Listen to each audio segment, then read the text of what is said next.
bersama saya, Wahyu Kartika Aprilia, dalam liputan damai yang selama beberapa menit ke depan akan menemani Anda untuk mendengarkan berita yang faktual.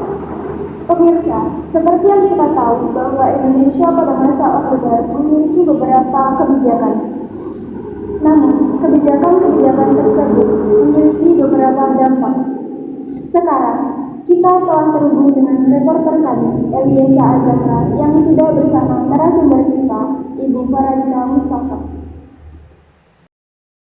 Ya, terima kasih untuk rekan kami di studio Wahyu Kartika Aprilia. Ya, pemirsa, memang banyak sekali dampak-dampak dari kebijakan ekonomi dan politik pada masa Orde Baru di Indonesia. Oleh karena itu, saya sekarang sudah bersama dengan narasumber kita, yakni Ibu Faradita Mustafa selaku Kepala Desa Cempaka yang telah yang sempat merasakan dari dampak kebijakan ekonomi dan politik pada masa yang lalu. Silakan Ibu Faradita, gimana hari ini kabarnya? Baik? Alhamdulillah baik. Masih ingat kan ya dari dampak-dampak yang ditimbulkan pada masa itu? Ingat. Oke, pemirsa, sekarang kita langsung saja akan memberikan pertanyaan kepada Ibu Faradita yang mungkin kalian banyak pertanyakan maupun dipertanyakan oleh masyarakat Indonesia. Ya, Bu. Apa saja sih dampak dari kebijakan politik dan ekonomi di masa Orde Baru? Mungkin Ibu bisa menjawab dari kebijakan politik di masa Orde Baru. Untuk dampak politik pada masa Orde Baru ini cenderung bersifat otoriter, di mana presiden itu memiliki kuasa untuk menjalankan pemerintahan. Kemudian peran negara yang semakin kuat itu menyebabkan timbulnya pemerintahan yang sentralis, yang ditandai dengan ini kepercayaan kebijakan politik kepada pemerintah pusat, begitu. Terus ini masa Orde Baru ini dinilai gagal dalam ini memberi pelajaran demokrasi. Justru malah Golkar yang mampu menstabilkan hal tersebut. Ini. Terus ini dua partai lainnya itu hanya dianggap sebagai pendamping. Berarti Partai Golkar pada masa itu sangat berkuasa ya, Bu? Oke, sekarang kita lanjutkan ke pertanyaan yang kedua, yakni dampak dari kebijakan ekonomi. Ya, saya pernah membaca sedikit artikel tentang kebijakan tersebut, Bu.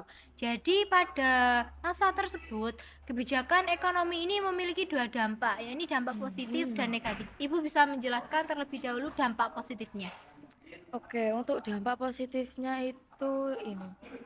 Indonesia yang sebelumnya mengimpor beras itu bisa memproduksi beras sendiri, terus penurunan kemiskinan, kemudian ini penurunan kematian bayi, serta pendidikan itu semakin berkualitas seperti itu. Wah, jadi pada masa itu Indonesia memang sangat berkembang ya, Bu. Wah.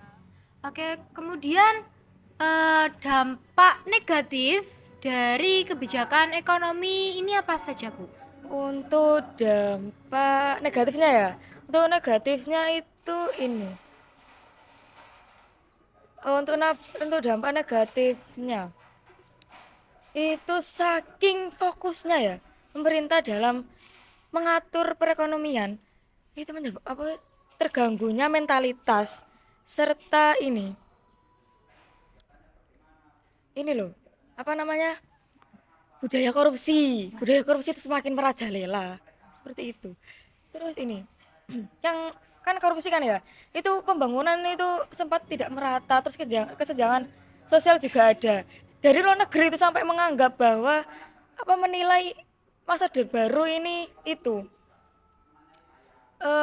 melakukan pelanggaran HAM serta melakukan anti demokrasi begitu. Terus contoh dari pelanggaran HAM yang dimaksud itu seperti apa ya, Bu? Contohnya itu seperti ada peristiwa Malari, peristiwa Tanjung Priok, terus penembakan Maitrus Petrus dan lain sebagainya. Wah, jadi di samping dampak positif kebijakan ekonomi ini ternyata ada sisi gelapnya ya, Bu. Dan itu tadi yang Ibu bahas. Iya. Terima kasih ya Ibu atas Ya, wawancaranya hari ini. Oke, itu sekian dari wawancara kami bersama dengan Ibu Kepala Desa Cempaka, Ibu Faradita Mustafa. Saya sekarang kembalikan lagi ke studio untuk rekan kami Wahyu Kartika Aprilia. Silahkan. Ya, terima kasih rekan kami Eliasa Zahra yang sudah mewawancarai Ibu Faradita Mustafa. Jadi pemirsa, dapat kita simpulkan bahwa kebijakan politik dan ekonomi masa Orde Baru memiliki beberapa dampak seperti pemerintahan yang bersifat otoriter, terbentuknya pemerintahan sentralis, dan beberapa dampak lainnya. Saya, Wahyu Kartika Aprilia, pamit undur diri. Selamat siang dan sampai jumpa.